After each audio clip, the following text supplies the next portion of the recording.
All right, family. We should be live now. Peace to everybody out there in the chat. Want to have one of them shows that we definitely need to talk about, see what's going on out there with our folks across the country. See what the politicians is up to, and see what we gotta make. You know what I'm saying, family? So with the good brother Professor Griff, love having this brother on here. The brother teaches self defense. Oh, give thanks. A lot of the brothers, if you're in the Georgia area, this brother right here is one of the best when it comes to that. I actually went to the range with the brother. He helped me pick out my piece. He showed me, I'm supposed to get back up with him again, but just got super busy, had the child and everything. But I would advise anybody who wants to know about self-defense to get up with Griff. Me and the brother got a long overdue workshop together about self-defense. But with all that being said, I want to take this time to welcome to the platform for a very important show, my good brother, Professor Griff. Welcome back, Griff. Peace. It's a pleasure and an honor to be back, man. To be in your presence and be behind this microphone and in front of this camera so we can break some bread and reason and dialogue. Yeah. I want to I look forward to the dialogue tonight. We always have a very interesting. Let me pull up something real quick, Griff. Hold up. Always have an interesting dialogue with you, my brother. This one right here, you're older than me, brother. So I'm wondering if you've ever seen anything like this before, where a president calls in the troops on the citizens, on the people of that area. Everything's just moving so fast, Griff. And the last time I try not to get in the rabbit hole of politics, but one minute he was after the immigration and the immigrants. Then out of nowhere, I just heard that he's targeting homelessness and crimes in a city that they say crime is down. Right. So I'm just trying to curious about. I said Griff going to come with the receipts. I'm curious about what's really at stake here. Why is this man moving the way he's moving? And perhaps was this the plan all along? So let's talk about what's happening right now in DC. Let me just read something real quick. Let's read this from the BBC.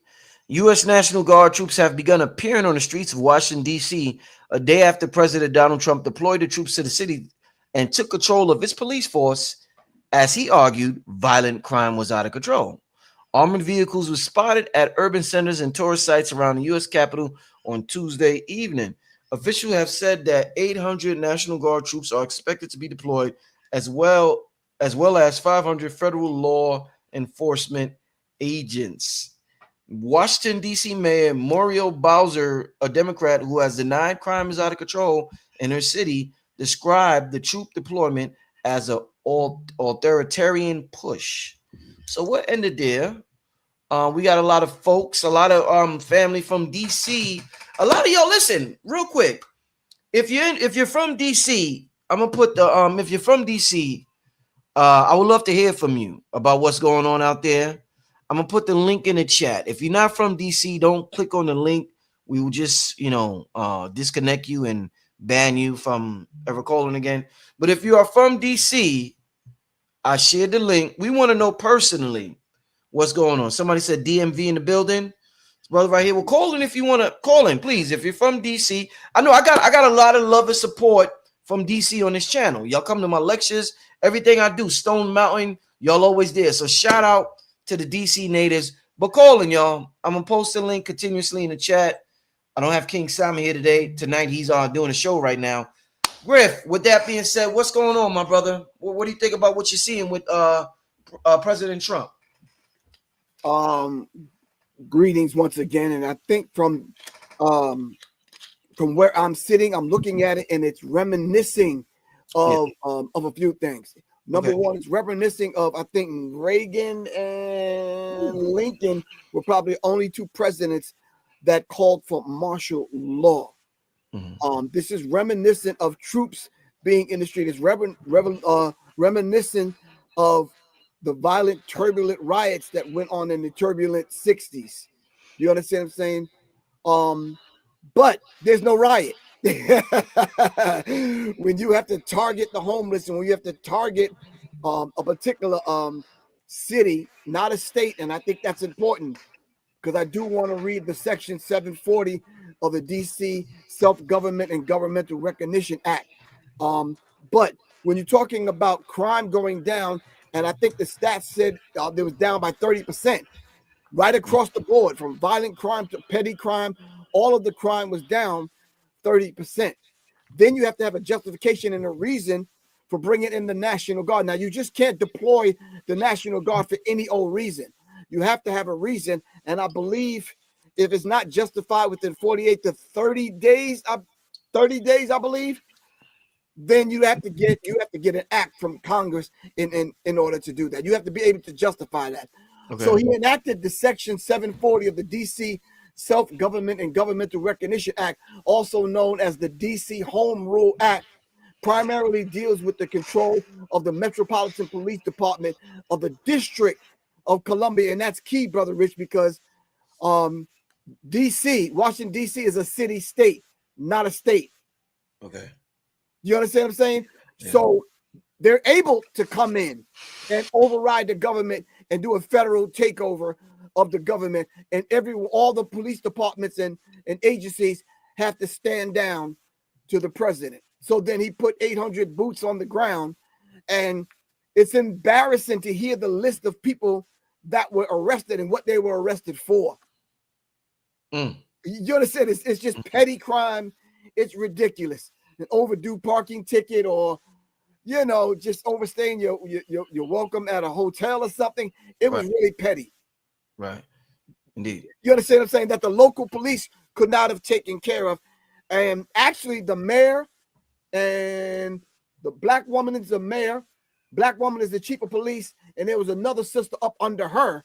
And all of them took to the microphone in a press conference and basically said crime was down. They don't even see the reason for this. Now, Brother Rich, if we pull back and zoom out, you start to see the bigger picture. Okay. Epstein files as an issue, so now he has to cause deflection and basically cause a diversion to pull people's attention away from that onto something like this. And this is a big enough thing right in his front and backyard. Now, I'm not sure how many times you've been to DC, Brother Rich. A few times? I drove through it, but I never was really in DC, never. When I was writing my book, The Psychological Covert War, on hip hop, I spent a lot of time in DC, Tacoma Park, Bowie, the DMV area. And bruh, I mean, the hood was right down the street from the White House. Prostitutes and all kind of stuff. But does that justify you bringing in the National Guard? It's something a lot bigger going on behind the scenes. Last but not least, I think this is a case of the Hegelian dialectic principle. They're going to cause some things to happen in order to justify the National Guard being there. Right. Okay. Griff, let me get some info from our family that we have in DC. Let's see this first. Peace, brother. What's your name? Peace, family. My name is Brandon. So you in DC right now? Yeah, I'm in DC right now. All right. So from what you see, what's going on right now in DC, my brother? So what I see, what's going on right now in DC, when it's turned at night, that's when they're really out. So you got the ATF, the FBI, Homeland Security, ICE, and they're patrolling majority of black communities and some federal parks, Logan's Circle, DuPont's Circle. But the main thing what they're doing, they pulling over people. And when they pull over people, you have at least 10 federal agents behind them. So you have the FBI, the ATF for one car. It's like an intimidation factor that they're really doing right now. Okay. And then they're walking through the Section 8 housing and stopping people. If you smoking weed, drinking liquor, the number thing that black people that do in that community really do, especially during the summertime, they shutting it down. And they now rolling this 5 cars deep, 10 cars. Yeah. tinted windows. It can be Nissans, Toyotas, like all these cars is cars that either the people that's on the block that are in the street life might think it's their ops, Mm-hmm. or you might think it's the police, and they're just walking through patrolling. Like I said, it's a really intimidation factor they're really doing right now, and they have checkpoints in these certain neighborhoods already. So before this happened, MD Metropolitan Police was doing checkpoints, safety checkpoints, where they randomly pull your car over to do checkpoints, and they still doing that now with the federal police agencies that's there. Have there been any incidents so far in DC with the?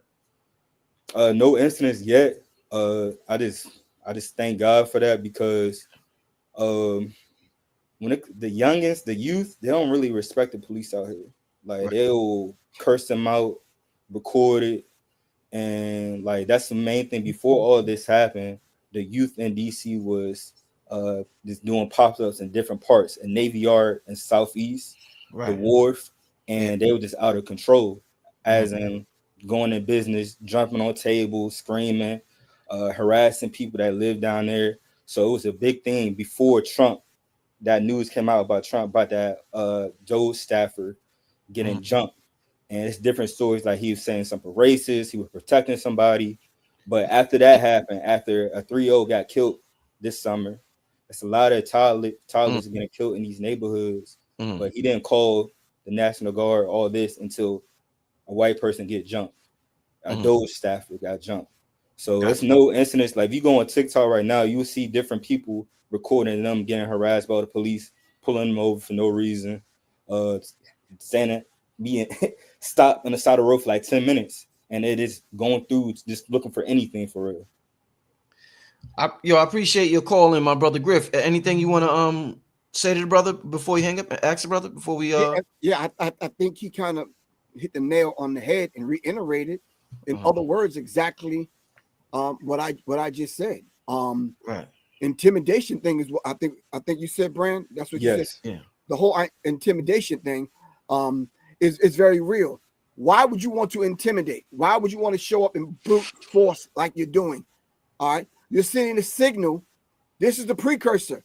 You're doing this in DC, so in Baltimore is next. You understand what I'm saying? Chicago, they have a list of cities. They sent out a list of the top 10 violent cities. You understand? I don't even think Atlanta was on. I think Atlanta was number 12. But Kansas City, Memphis, Baltimore, Chicago, this is just a precursor on what they're going to do in these other cities. You understand what I'm saying? And it's very real. So if you start connecting the dots, Brother Rich and Brandon, very real. So if you start connecting the dots, Brother Rich and Brandon, if you start connecting the dots, you could start with the immigration situation. They said this would never trickle down to us.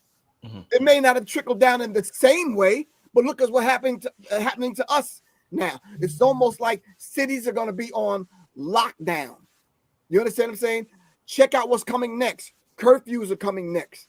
Random door-to-door searches at people's homes is coming next. You understand what I'm saying? Warrantless seizures of whether it's your vehicle, your firearms, or whatever. I mean, legally owned firearms are going to be snatched up. Then they're going to start changing. The law. You understand what I'm saying? So, Brandon, you're absolutely correct. I see it. I'm not even there, and I see what's about to happen in other cities. So the other cities right now, if y'all are watching this, y'all better listen to what the brother say. He got boots on the ground. He's there watching this and seeing this. It's about to happen in a city near you. All right. Yeah. Thank you for calling in, Brandon. Anything No you want problem. to say? You want to say something? Or you good? Yeah, so Professor Griff, one of my mentor, Dr. Kakai Patterson, told me about you. He's one we do acupuncture here in DC, Okay. helping using the 5-point protocol that got started by Dr. Mutulu Shakur. So he always used to tell me about you, and I got your book about the hip hop. I gotta finish that, man. That book it's a deep dive for real. Thanks, man. Okay. Peace, Thank you, y'all. man. No All problem, brother. Appreciate the call, my brother. No All right. problem. All right. All right. Yeah, glad the brother called up. It's good to, we stay connected, family, to know what's really going on. we hear things on the news, but you know how the news is, and you know how the propaganda machine works. Oh yeah, Griff, you're right. Trump actually in a press conference, he cited Chicago, I wrote down New York, Oakland, Baltimore, and LA as other problematic cities when it comes to crime. So you're right about other cities. Right. Indeed. He's basically, and he gave a list on the particular things that was going on in these particular cities. So he talked about the crisis level in crime. Right. When anybody could do a basic Google search and you see that the crime was down. Right. You understand what I'm saying? They said it was down by 30%. But Trump characterized the city as being overrun by crime.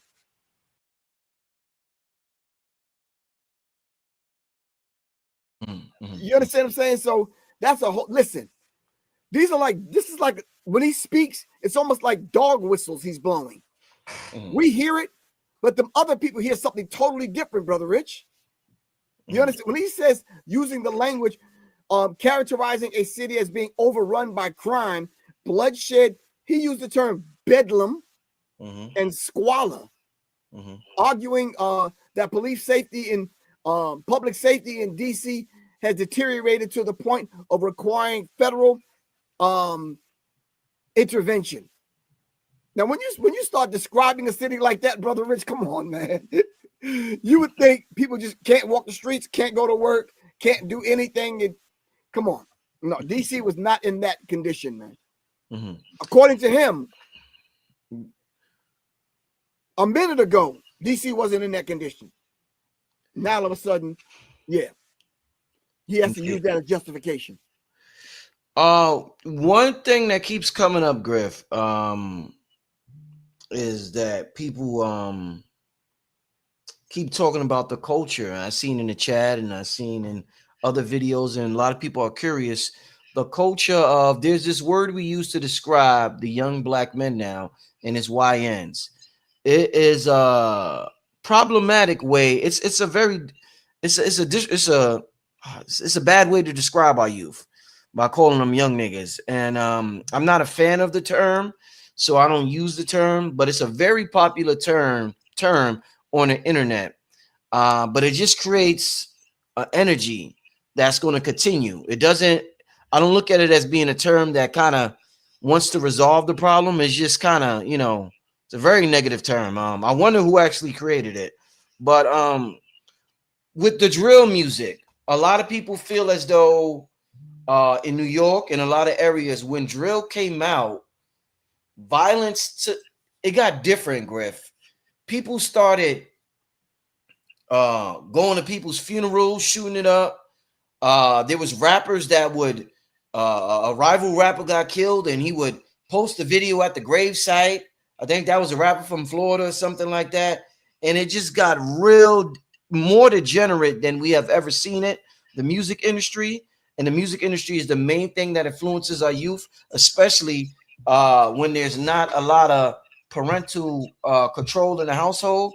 So what are we to do about this culture of what they call the YNs? If people don't want Trump or the police or anybody else to take the turn that they're taking, what's the solution to what they call the YNs in our culture, Griff? I think there are many solutions. I attended a conference where I received this certificate of appreciation of being a dope dad, which was a father and son thing that I spoke at. It was critical. It was a very beautiful thing. And there was a lot of people there from a lot of different organizations, probably about 10 different organizations there of strong black men that had organizations that were running the so-called YNs through their programs. You understand what I'm saying? And these brothers were actually changing lives. Now, were they hindered by the politics and the politicians in the city of Atlanta? Yes, they are. Are they hindered by high brand kind of revolution? I'm not revolution, but religious figures in Atlanta and in Georgia? Yeah. Are they getting any help, any funding from any of the black businesses in Atlanta? No. Sports players, rappers, entertainers, actors, were they getting any support from them? Absolutely not. those are the solutions right there. Recognize the organizations that we already have, funnel some money and some resources to those organizations since they've already built their organizations. All right. And then set it up where if YNs commit a crime and they get out of jail, they have to go through a program. All right. And make one of these organizations or a couple of these organizations, put them in place to help to correct the issue so the YNs don't go back to jail. But do they want to solve the crime in major cities? I think not. Let me tell you something. They have to have a certain degree and amount of crime to even justify them getting certain monies in certain areas in reference to kind of to balance out their particular budget. You have to have a certain amount of criminals. You got to have a certain amount of crime. Right. And that's Right. in every major city. Good point. That's in every major city. So do they want to? Yeah, I think on paper, Brother Rich, in the press conference, yeah, they might give you stats on how crime is down and they've kind of deterred this and deterred that. And what happened to the programs? When I was coming up as a young person, I came up in programs. I was at Hofstra University, ran by Black Panthers, myself and a couple of other members of Public Enemy. We came up under that program. I was in the cadets. You understand what I'm saying? I couldn't do the Boy Scouts. You understand what I'm saying? So I'm saying there was a few organizations that my mom took advantage of to keep me out of the streets. Where are those organizations and where are those community programs at right now, Brother Rich? It's not like we don't have the brothers and sisters in the hood that have put these programs on. I know a brother right now, Brother Rich, who used to box. All right, he did a little bid, came home, served his time. All right, got monies, certain monies. He put little monies together, rented a normal, regular storefront at the end of a strip mall, put a boxing ring in there, some weights, and got some infant. And now he's training young boys, keeping them out of the streets, man. And parents recognize that, and they bring their young boys to him, not because they want to be boxers, because they need the discipline, man. Indeed. I want to ask you, Griff. I seen a comment in the chat. Where did it go? I seen one also in reference to the gangs. You understand what I'm saying? Why aren't we talking about the gangs? Well, the mere fact that the YNs, that's what when they're a part of the gangs, people say. So then if crime was down, what was going on that the crime was down in DC? Right.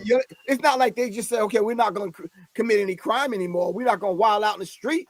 Right. Something was actually going on in these particular cities, and we can name a few that crime is actually down. Mm-hmm. Now, we do have to keep in mind, I don't want to sound like no politician up here. We do have to keep in mind that that's their stats. A lot of these crimes are not being reported, Brother Rich. Mm-hmm. And I think we need to keep that in mind. You understand what I'm saying? I know a few people right here in Atlanta, some things happened to them. They called me, you understand what I'm saying? To kind of talk to them about some situations. They said they're not reporting it. And there's a few reasons why they do that. So the stats may be kind of skewed. You understand what I'm saying? But in most cases, these quote unquote YNs, they surface. They're doing their thing. But in most cases, crime was down, especially violent crime. Mm-hmm. What would you say to someone, Griff, who doesn't mind? Because we know what happens when the police and the feds and the National Guard start moving like this. Innocent people get caught up and all this mess that's going on. What would you say to somebody who doesn't mind some innocent people dying or getting harmed, as long as the overall safety of the country is doing great? Some people don't mind that a few innocent people get caught up. What would you say to someone who has that mindset? That's a very interesting question, simply because it spoke to what I just said. There's a certain percentage of crime that I'm not saying that they're going to turn the other way, not look, not report it, or whatever. But I think not a lot of people, let me not say that. There's a few people sitting back right now looking at the whole situation saying, yeah, I think it's a good thing. I really, truly think it's a good thing that they brought the National Guard in and they're cracking down, because it just seemed like there's just lawlessness going on in some of these cities. People are sitting back with that mindset right now. And to them, we need to say, okay, well, what if that was your relatives that never got an opportunity and a chance to know and understand themselves in order to do good in school, never learned anything about themselves, never had a chance to get a summer job, never had a chance to be in a program to help them out through from boyhood to manhood. All right. We could look at how they kind of deal with all of the organizations like the Nation of Islam that has strict discipline in the FOI. You understand what I'm saying? I know a couple of organizations that are like that right now that are not religious. They have strict discipline. So for those people that are sitting back saying, yeah, well, it's going to be a certain amount of crime, long as it ain't me. You understand what I'm saying? And I say to those individuals, sooner or later, it's going to show up on your doorstep. Because now they're starting to use this data, Brother Rich, to put some things in place to actually change the law in the District of Columbia. When those laws change, everyone's going to be affected by it. Now, listen, what kind of law is a homeless dude in a wheelchair? What law is he breaking? How can them same individuals that's sitting back thinking there's a certain amount of crime that's going to go down, but what law is he breaking for him to be surrounded by 8 police officers from 9 different federal agencies? There's no justification for that. You follow what I'm saying? And so we have to look at these people. Those people look at it like this, Brother Rich. It's collateral damage for them. It's just collateral damage. X amount of people are going to die unalive, pardon me. X amount of people are going to get sent to jail. X amount of people just not going to make it. And that's their mindset, brother. That is absolutely their mindset.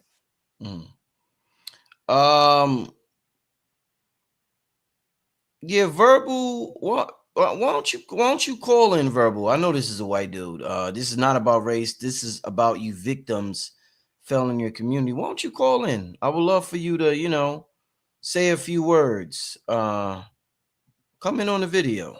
You know what I'm saying? Let me hear what you got to say. I'll give you five good minutes to speak your rhetoric. 5 good minutes, and the Verbal Underground. Come on in. I just posted the link in the chat. I'll give you 5 good minutes and see what you got to say. But can I ask you something? Yeah. Why would there be a need for federal agencies to come in? And the federal agencies, the alphabet boys that are listed are FBI, which have certain jurisdiction and certain laws that are federal. We got that, right? Yeah. Why would they need to have a multi-jurisdictional task force and include the DEA, which have a whole different set of rules and regulations that they go by? Normally, these agencies will be fighting over turf. You understand what I'm saying? Who's going to do what, as depicted in certain movies and that kind of thing. Then you have ATF. Wait a minute. Let's stop and think. You got FBI to deal with the Fed charges, right? You got DEA, Drug Enforcement Agency, right? Then you have ATF, right? And then you got the Park Police.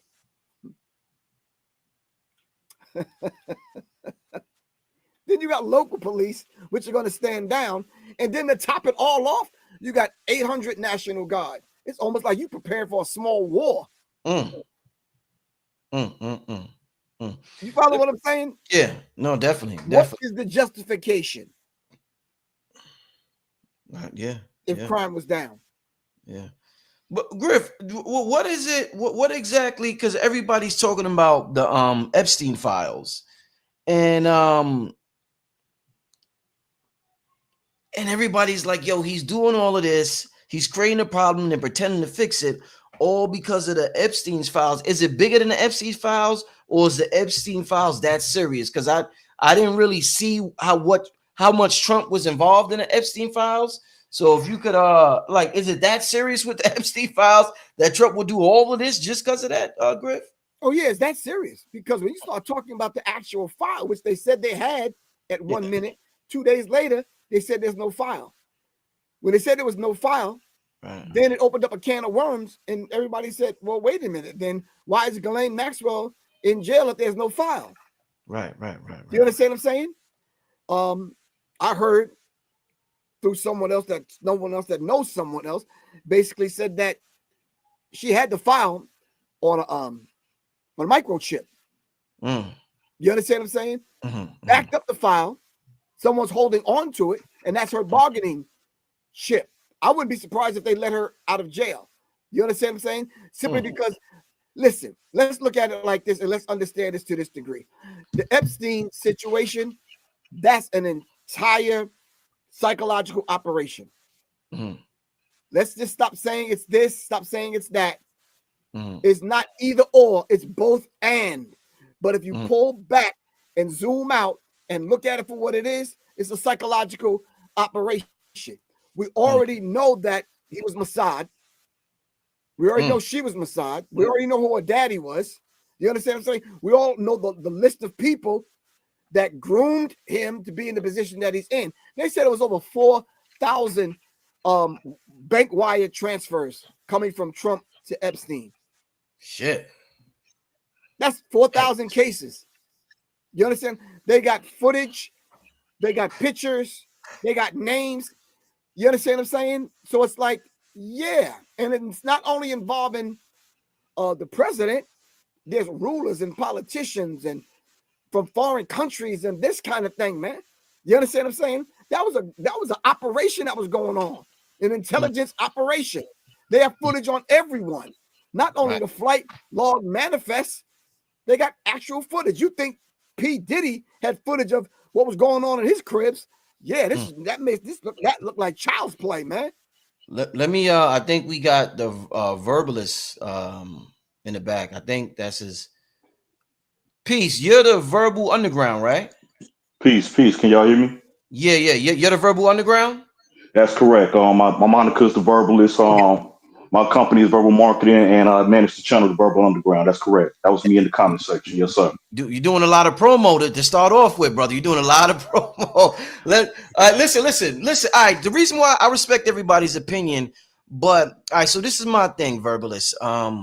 When I hear that you victims, it sounds like, and I hear a lot of white supremacists use that term, and it's like a gaslighting technique, whereas community.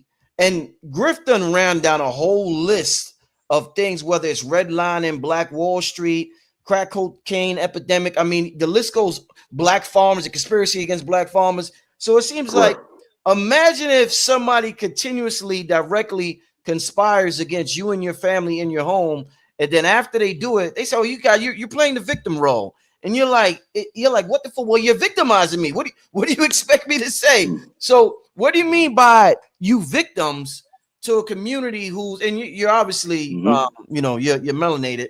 Why would you say you victims to a community who's constantly, historically being victimized by the same government that we're talking about on the show today, my brother? All right, I appreciate the question. First things first. That specific comment that you highlighted, I was in the chat from the beginning of the episode, and that particular comment that you highlighted was directed to a couple of individuals that in the comment section kept trying to make it a race subject while I was trying to expand the conversation outside of race. And to piggyback on the statement that you provided as an example earlier, if somebody came attacking my home every day, how would I feel about it? Last time I checked, I'm a black man in America. That's happening regardless. But see, the difference between myself, and I'll speak for myself, and the multitude of quote unquote what we call the community that I'm seeing is this victim mindset. See, we use terminologies like white supremacy. I like to use Brother Red Pill approach where we use white fragility. I'm not going to continue to allow the system to keep its foot on my neck when I know I have been blessed with God-given talent, ability, and thinking power to overcome any obstacle. So just to give a little bit of a background, I'm from Chicago, Illinois, born and raised South Side. I went to the military, became a Marine, went back to Chicago, tried to save my community in regards to nonprofit, in regards to building businesses, all the promotion you were speaking on when I first jumped in. That's what I'm talking about, verbal marketing. Like my goal was on the South Side of Chicago, trying to build businesses.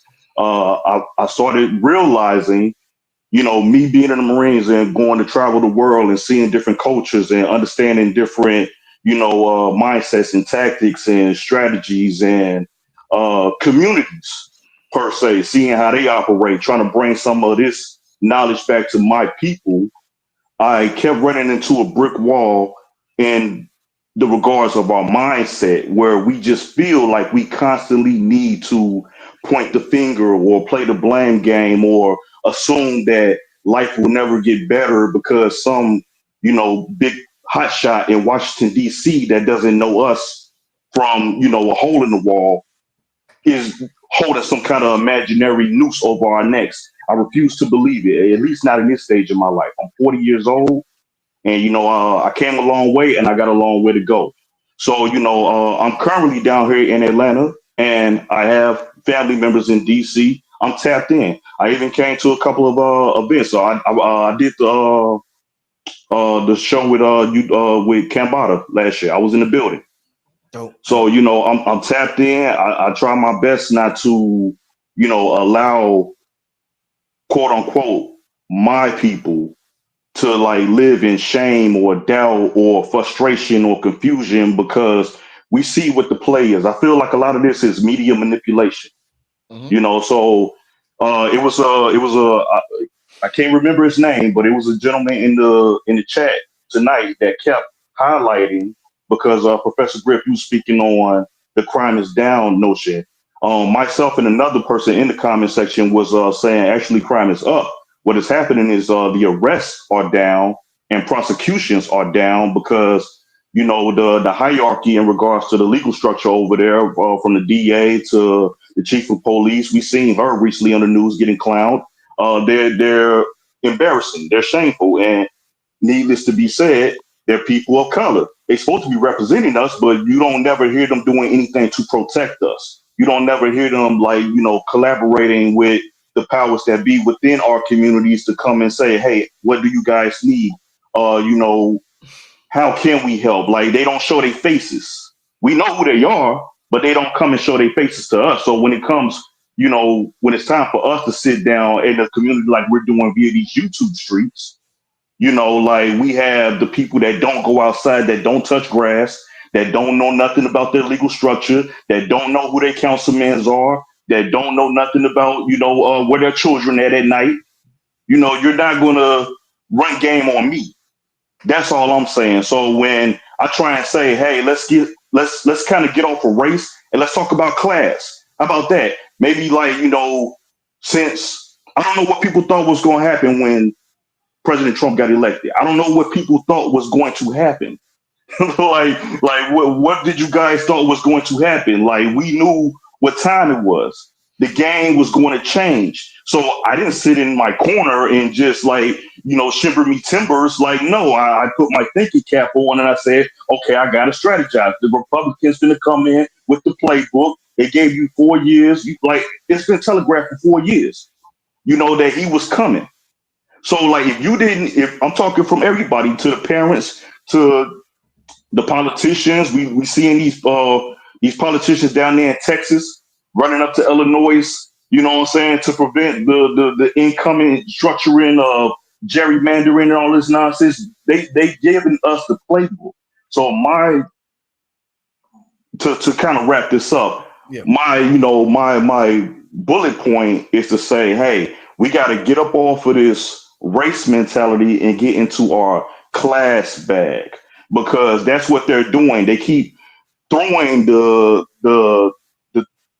bullet of race at us specifically because they know what it does. It gets us emotional. It gets us roused up. It gets us feeling like, hey, once again, the finger's being pointed at us. And then you got hardworking individuals like us, like many other within the Black community, that don't agree with the philosophies and the undertakings of the wildness the YNs have been perpetrating lately. But if we cannot, depend on the parents to get it done, then by all means, excuse me if I refuse to take any pity when the FBI, the CIA, ICE agents, Trump, anybody comes and decides they got to put foot on that. That's all I'm saying.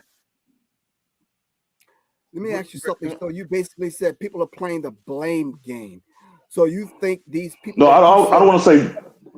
I'm sorry, I didn't mean to cut you off. I don't want to say people because that seems too broad to me. I'm saying, and the people know who I'm talking about when I say it. If you're that 15-20% in the community that feels like everything is race, I'm talking to you. The everyday 9 to 5 business owner, entrepreneur. I take care of my kids. I know what my kid is. My son is. I got a 16-year-old son right here in the next room. I know where I he's got at. you. Let me finish Yes. asking the question. So My what in apologies. America that go down in this on this magnitude is not race based? This you think this is going down and race has absolutely nothing to do with it? You think this is a class struggle or Yeah. class No, wars? no, no, no, no. Look, and I appreciate that question because I definitely want to clarify if there's any confusion in that aspect of my speech. What I'm saying is, if we're 13% of the population, but the crime statistics report us as 60% of the troublemakers, it's hard for me to like try and say, "Hey guys, this is not about race." Or if when I turn on the TV and the radio, YN thug culture is more highlighted than, Miss Lucille that opened up the bakery down the street. I can't do nothing about that. If, I see black elected leaders and police captains and chiefs get, positioned in front of the camera and telling us all these things they're going to do. And then at the same time, lie and say, "Hey, crime is down," when we can easily like look into the stats and look into like the legal records and say, "No, you guys are letting repeat offenders come out, the bad apples, quote unquote. You're letting them back into our neighborhood to wreak havoc and everything like that." So what I'm ultimately saying is, if we as a community can't get our own house in order, alluding back to Brother's Rich first statement, hey, if somebody's continuously attacking your home, you're going to eventually be like, what the F, right? So that's what I'm saying. Our home is in chaos.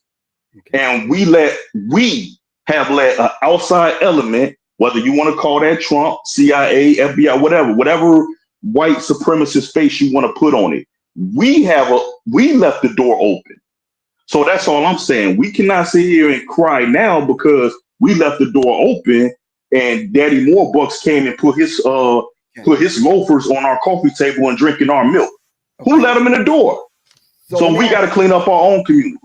Well, you're right about cleaning up the community, but how do you think this cleaning up the community is going to happen, and how is it going to take place? Because I mentioned before you came on, I Yes, went to sir. this, I went to this conference this weekend, and there was about 10 organizations. They have strong black men with organizations that was doing stuff in the community with black youth, young black men, and and Yes. and women.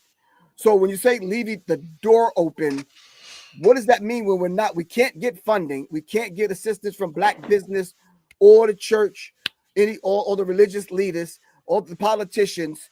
So if we're doing the best that we can and we Yes. educate, I educate parents every single week on gun violence and safety and that kind of thing with You firearms. do. I'm doing Yes, the sir. best that I could do with no funding. The only funding I get is from the people that are probably on here that support Brother Rich, myself, and some other people. So then, would you lump me into that same category with those other people by leaving the door open? How am I leaving the door open? No, to be quite frank with you, Professor Griff, I honestly believe that you have done, to the best of your ability, a wonderful job. Oh, And thank you. what I ultimately want to say, not only to you, but to the community that's watching us tonight, that it is not no excuse why Professor Griff in his elder age, respectfully, should be out here still leading the charge. Right. See, you should be depending on gentlemen like me at my age bracket of 35 to 45. We should be doing the heavy lifting for you. you should be sitting, you know, in the chair enjoying some libations and giving us counseling. Like, hey, go get that one right there. See, I think that's where our problem is. See, like we have like put so much of an onus on your your your generation to the point that's all we know. To the point to today, as of August 13th, 2025, we're still speaking on the philosophies of MLK and, you know, Malcolm X.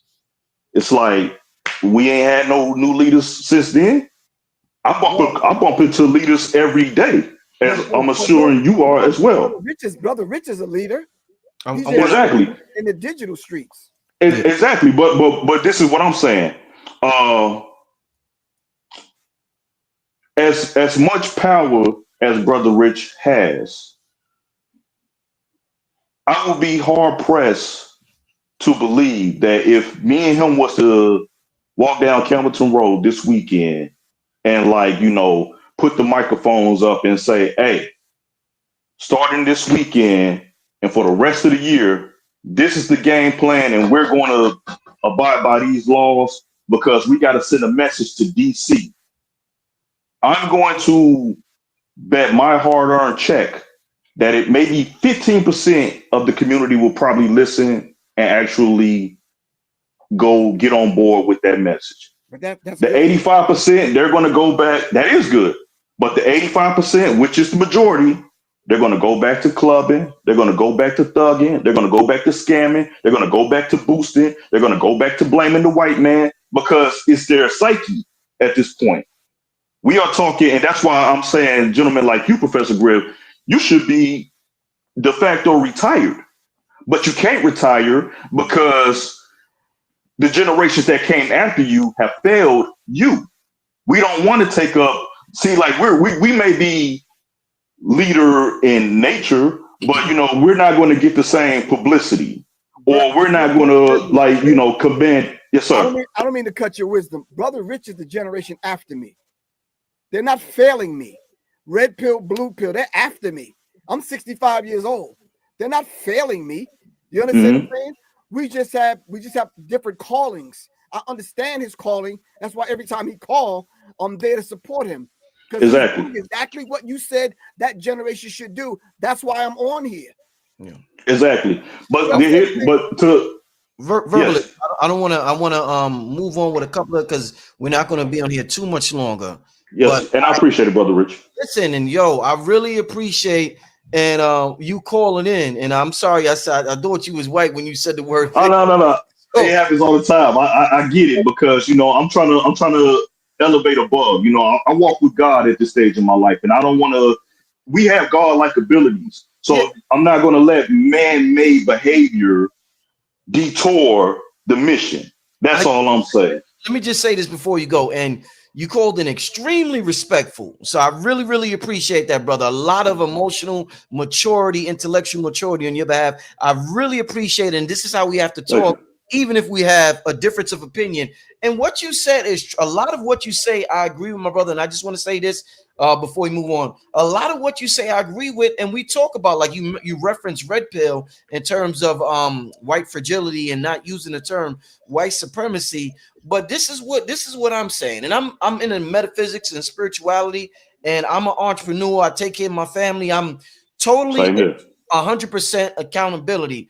But I feel as though we could talk about ourselves as being creators of our destiny, creating our reality. But we could also mention what is happening to us with the racial dynamics in this country at the same time. I don't feel like it's happening either or. And I feel like it's a double-edged sword. I feel like what happens is when somebody, it's like we develop cognitive dissonance. And when we want to prosper in this country, one of the ways to prosper, one of the things that we want to get rid of is the whole race discussion, because it weighs us down. That's some heavy shit that we have to constantly think about in this country, being black. So I feel as though we develop cognitive dissonance, because if you're talking about not being a victim and being a creator, that's fine, but you could also be a victim when it comes to class. So I could be a victim when it comes to race, and I could be a victim when it comes to class. So you can't take me from one victimhood to the next victimhood. Let's get rid of all this shit then. If we're not gonna tap into that bag at all, you know. That right there, brother. No, that right there, brother. Because please do not mistake me, because I don't want nobody sending me no hate mail or catch me in the street say I saw you on Brother Rick. Talk that shit. I don't want none of that. You know what I'm saying? What I'm ultimately saying is, no, it is all of the above. Yeah. It is all of the above. But see, look, maybe I'm too nerd-like in my behavior sometimes, because I will sit here and like watch C-SPAN, and I will sit here and watch Forbes, and watch the president come to the podium, watch Pam Bondi. I will sit here and like observe their dialect and their speech and their spiel that they're trying to give to us. So maybe I'm a little bit too tapped in sometimes for my own good, where, you know, if I say something like, hey, this particular subject, we can proposition it as race. But if you go in and talk to other people that don't look like us, or that's not in our circles, or ask them what did they hear, or if you listen to them and they'll pull up the penal codes and they'll pull up the ordinances and all that stuff, and you have to and you take the due diligence of put it in Chat GPT. What does this mean? Mm-hmm. And you will find yourself within a quagmire of saying, hey, as much as I want to make this about race, they are within quote unquote legal jurisdiction to bring these people within our community under the premise of crime. Now, if we position our face as the face of crime, then yes, it's going to become a de facto race problem, because they're not saying, hey, we're after the black community. They're saying we're attacking crime. But if we are the protagonists of the crime, what do we do? One last thing before, because I want to get back to Griff. One last thing, Verbalist, because when you first started out, you cited some statistics, and I think they attribute Mark Twain with saying there's three types of lies, damn lies, and statistics. And I went to a Catholic school my whole life, elementary school and high school. And I had friends from all circles of life. And I was around a lot of white dudes and white Hispanics growing up. And when I tell you, like, they always love especially the quote unquote white supremacists or white fragilists, love citing statistics. When I tell you they allow them to get away with shit, I am not exaggerating. I'm talking about getting caught with a gun. Hey, what the hell are you doing? Your mother just call his dad. They'll just call his dad. Hey, make sure to do that again. They get away with shit all the time, bro. Statistics all across the board. That you're 13% of the population, or you do the majority of the crime. Yo, statistics is way off. I got a lot of white boys that's friends. Well, I wouldn't say associates, friends growing up, white Hispanics, all that. They get away with shit all the time, brother. So I just want I really want to get no 30 last 15 seconds and I'm out of here. Because you made a great point, and I think that's something we all should lead with, because what was the lightning rod that even got my attention for you? We kept talking YNs, right? Yeah. Similar concept with my father. I'm gonna call you daddy. Hey, tighten up. Where is daddy today? Where is daddy today? So that's what I'm saying. When daddy's no longer around, or daddy's not handling responsibility, please don't blow me up when Daddy Trump comes in and says he's going to clean up his house, which is Washington, D.C. It starts within the home. Take care of your home. The home turns into a neighborhood. The neighborhood turns into a community. We regain our power. That's all I got to say. Thank you for you guys. I feel like a legend being next to you guys tonight. Tell them about your business before you leave, brother. Tell them about your business. Thank you. Anybody in Atlanta, but also nationwide, I am the director, CEO, and founder of Verbal Marketing. We are anything you can think of: fashion, music, sports, web design, market research, strategic marketing. I got you covered. Anything digital marketing, hit me up, www.verbal-marketing.com. And I also got the Verbal Underground on the YouTube channel. I guess I got to drop more content since Brother Rich has reignited my battery.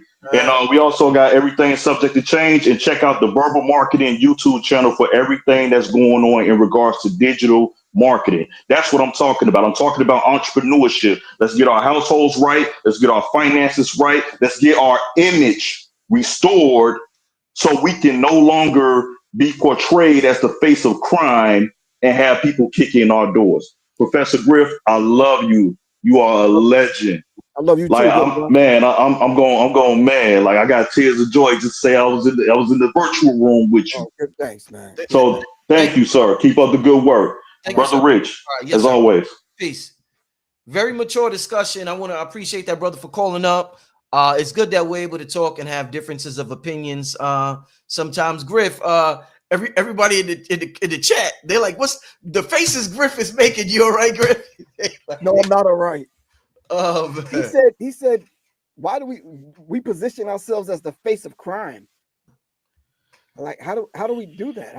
Could you answer that for me? Because I'm confused. Well, according to what he was alluding to, and that's why I said what I said at the end about there's three lies according to Mark Twain: lies, damn lies, and statistics. He's saying we position I'm assuming he's saying we position ourselves as the face of crime by being the leaders and the statistics when it comes to crime. So people would say we are. That's not us. That's not us doing that. Yeah. That's someone else doing that to us, because it's mandatory for not only their psyche, but for their the laws that they want to pass and the things that they want to establish. And he mentioned cleaning up our own house, and he said Trump is daddy. He's the daddy, and he's cleaning up his house. Well, he's not cleaning up his house because he got a stain in his fucking underwear called Epstein. He needs to start with that. With Epstein. You understand what I'm saying? Griff, your mic is a little low. January 6th. Your mic is a Can little you hear low. me? Yeah, better. Yes, hold yes, on, sir. hold on. Oh, you can hear me now? Yeah. Is that better? Much better. So then if the January 6th thing went down and he didn't call the National Guard and there was people killing people, then wow, it is about race. It's exactly what this is about. You got 10 federal agencies running up on a dude in a wheelchair who's homeless. You got some federal agent kicking some guy in an alley who's knocked out because he's tripping off of drugs and he's homeless and he's in the street. Come on, man. Why at the same time?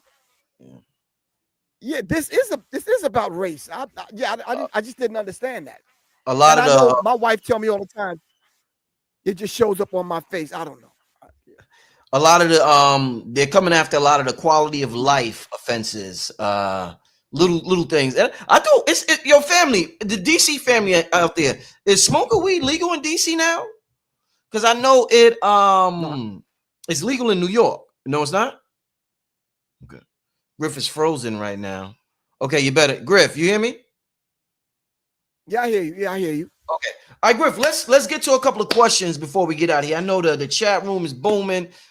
Give me a couple of questions in the chat before we get out of here. If you're in the DC area, hit us with some info. But let's somebody say it's illegal. Okay, all right, because there's video of the agents approaching people smoking weed. That's what I want to know. Okay. All right, give me a couple of questions for the family in the chat. Once again, I'm glad we was able to have that conversation. That's important, y'all. Griff, let me ask you this while they get the questions ready. What do you think is better in terms of if there's a better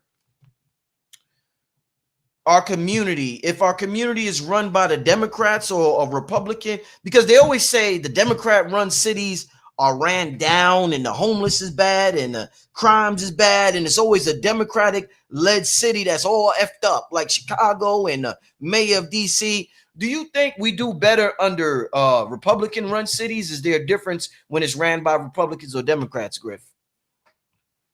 They two wings of the same bird, Brother Rich. It doesn't matter. They take turns. Okay, we'll give you those cities. We'll take these, and they balance it out. And it's checkmate. They check one another. Yeah. This is the game of chess that we're playing in this political arena. You understand what I'm saying? I don't think black people, I don't think we fair under either one of them. You understand what I'm saying? None of them are talking about giving us reparations. So how are we faring under either one of them? The issues that we bring to the table, not Democrat or Republican, are speaking to those things and will address those particular things. You know how many times Minister Farrakhan sent out the FOI to go clean up some of these areas, not only in D.C., but Detroit, Chicago, and other places, and they hindered him? You understand what I'm saying? But that not only happened with him, but with other black organizations. Church groups tried to do it. Myself, Kalanji Chabachang, and other people here in Atlanta was feeding the homeless, and they didn't want us to do that. So it's like, the Democrat Republican thing, I don't know. They the same people to me, Brother Rich, because you see how easy they flip and switch sides. Whatever team is winning today, that's the side that they're on. You understand what I'm saying? But the overall party is the white supremacist party. That's the overall party, because all of them adhere to that. That trumps everything. Let's get to a question in the chat. Somebody says, what do y'all think about us getting together more off grid to plan and strategize? Too much of our energy and plans are online. Well, More Truth 99, I've been doing that. My crew, we don't get on here and run our mouths. We don't strategize on here. You understand what I'm saying? We'll go set the meeting up and we'll call it a book club, or we'll call it, we're going to hang out at the yada, yada, yada, have some damn Subway or whatever. But that's a smoke screen. When we meet, we talk, we get down, we strategize. So a lot of people need to do that. And thank you for asking the question. Yeah. Indeed. Give me some more questions. I got a question. Yeah. Has anybody ever heard of the Rex 84 King Alfred plan? You've been talking the about Rex that. 84 King Alfred plan. You've been talking about that for a long time, Griff. Thank you. That's exactly what's going on today. If you go back and read it, that's exactly what he's doing right now as we speak. And that's the same thing Adolf Hitler did. And his thing didn't start off with just setting up camps.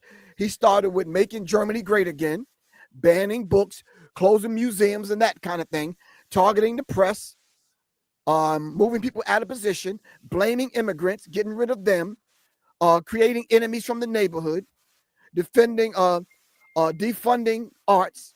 And they claim that Black Lives Matter defunded the police. No, the government turned around under Biden and financed the police, him and Barack Obama, stoking the fear outsiders, demonizing educators. These are only a few of the things on the list that Hitler did. And you see where those people ended up, and you see where we ended up under Hitler. You understand what I'm saying? So this is very real. So when you look at the King Alfred plan, you could take the King Alfred plan and lay it right over what Trump is doing right now. It's King Alfred plan, Rex 84. Somebody said we started the Republican Party. So what are you talking about, Griff? And real quick before you respond, good. I'm sorry, Griff. Good. I'm sorry. It's because you start the party. That don't mean nothing. You don't control the party.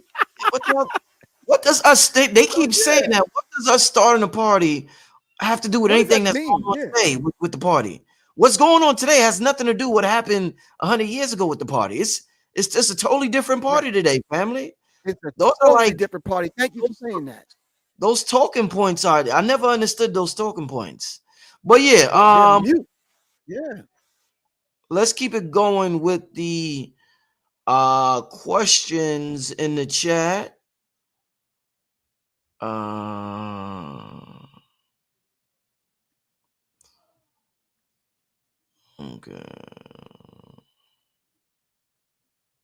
Okay, somebody said, should Black Americans look at the African nations such as Ghana, Kenya, Burkina Faso, etc., because those nations have access to come home? Well, we're faced with this right now. We're about to, we're under siege right now. So I don't think those governments, even if they had good intentions and they want to help, I don't think they can do anything for us right now when it comes to what we're about to face with National Guard being in every black city in a minute. No, but we thank you for opening up and allowing us to get passports and dual citizenship. It's a beautiful thing. Thank you. Some of us are going to take you up on that. You understand what I'm saying? So thank you, African countries. There's 54 African countries that speak over 2,000 different languages. So thank you very much. But right now, we have to kind of come together and kind of deal with this issue that we're faced with right now. There's 800 boots on the ground, along with 5 to 6 other federal agencies right now in D.C., all right, taking over the government in D.C. and doing what they will with black people. We're faced with that. We have to deal with that right now.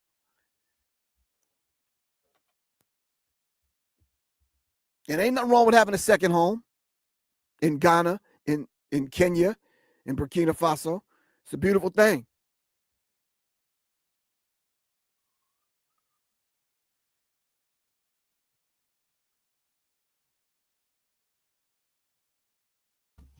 Yeah, Griff, Brother my Rich, fault. you still there? Yeah, my fault. No, it's all right. It's all right. It's all right. All right, let's keep this thing going, y'all. What do you think about this comment? Because you mentioned Farrakhan and Nation of Islam. Farrakhan and black leaders tried to clean up our streets. Now that someone is actually doing it, we cry. Why? Who is this someone that's actually doing it? Trump and the National Guard and the feds. They're. And so they think what he's doing is cleaning up the streets. So why not get to the core and the root of the issues? That's cleaning it up, Brother Rich. Right now, you're taking a Band-Aid and you're putting it on a cough. That's not going to work. Harassing homeless people and arresting them and putting them in jail, that's cleaning up the streets. No, they need help. If you're going to clean up the streets, how come they're not cleaning up the white streets in D.C.? Legitimate question. Why are you only in black neighborhoods? You understand what I'm saying? And you just now figured out those streets need to be clean when other organizations have came and told you that, we're trying to clean up the streets. We need some money from the federal government in order to do that before this thing get out of hand. So the black mayor, the black police chief, and I believe it's the black city council people, I'm not sure what her position is, brought crime down 30%. That was cleaning up the streets. So I don't think he's actually coming in to clean up the streets. And we better be mindful what we say, Brother Rich, because, words are powerful, man. These words are going to come back around and bite us in the behind. Talk about he's cleaning up the streets. Indeed. I don't know about that. Another question. This is a good one. What can black people learn about building future institutions so we avoid what Umar Johnson is going through with his school? I heard it's up for auction or something like that. Yeah, I heard. I'll be honest with you. With all due respect to you and your platform, I'm gonna leave that one alone. I don't discuss it on my platform. I'm not gonna discuss it on yours. The way I understand that particular thing and all the things I could say. Early on, I lend a helping hand. You understand what I'm saying? Because you remember my book, The Psychological Covert War? Yeah. Brother Rich? Yes. Well, Umar is in that book. Do you remember the 5 times I brought him not only to D.C., to Baltimore, to Atlanta, and a few other places? No, I didn't know that. They don't remember that. No, I didn't know that. When's the last time you talked to him? Yeah. Can you hear me? There was one conference that I was at. I tried to speak with him. He just ignored me. So I don't speak with him. Yeah. He kind of remember them early lectures. I was in Philly with him at my lecture. I invited him to my lecture to come speak. Gave him my platform, the whole bit. Put him in my book. Yeah. So I just don't say anything. I'm like, I'm good. Let's keep this thing going. We're gonna do 2 more questions, and shout out to everybody in the chat. We're gonna do 2 more questions, then we're gonna get out of here. Give me some questions for the brother, Professor Griff. Can I say one thing though to the first part of that question? He says, why can't black people learn about building future institutions? Well, we have. There was institutions, private homeschool institutions. No, he didn't say why can't. He said, what can black people learn about? He didn't say why can't we. He said, what can. Yeah. I think the thing that we can learn that we've already done it. We just have to kind of duplicate that. There was Marcus Garvey schools. I used to speak at them all the time. You understand what I'm saying? I used to speak at Baruti School right here in the Ackerman House, right here in Atlanta. So there were schools that was actually doing up and running actual schools that was actually doing it. They had business models. They had a board of supervisors and elders and that kind of thing. And it was African centered, and they were actually doing it. So it can be done. I suggested 10 years ago. Okay, well, start it online and let's move offline to a physical location. There's online schools right now that I've sent my children through. You understand what I'm saying? Yeah. There's some real dynamic online schools that are thriving, man. Do you think, I'm sorry, go on. I had a conversation with someone earlier, and the individual told me that Trump, he thinks part of the reason Trump is doing this is to throw meat to his base. And what he meant by that is Trump has a huge contingency of, these white supremacists or alleged white supremacists or whatever you want to call them. And they feel like their party is getting watered down because of all the black MAGA supporters that are on board. In fact, I mentioned Candace Owens did a debate with Nick Fuentes, and he got on her ass. And by the time he got on her, she looked like she wanted to be Democrat again. So a lot of the Trump, he was saying a lot of the Trump supporters are kind of like, they can't be who they really are with all these Negroes buck dancing right next to them. So Trump has to show them that he's in for the cause. So he does shit like this occasionally. What's your thoughts on that, Griff?